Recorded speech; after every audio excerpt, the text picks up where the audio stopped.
What we're looking at is something called a uterine window, which is the incomplete separation of a uterine scar from a past C-section. Usually, uterine windows are found incidentally during a scheduled C-section. This is a difference from what's called a uterine rupture, which is the complete separation of a uterine scar. And that can be a potentially catastrophic complication for mom and for baby. So our biggest concern is a window potentially progressing into a rupture.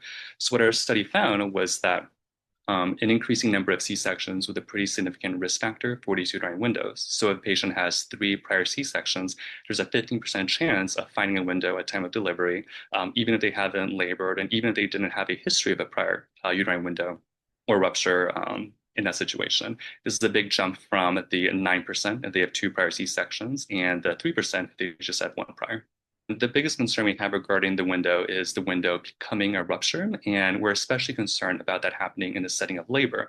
Labor becomes much more common the further pregnancy progresses, so we think that for patients with these higher order C-sections, or if patients have 3 or more prior C-sections, they may benefit from a slightly earlier delivery sooner than 39 weeks.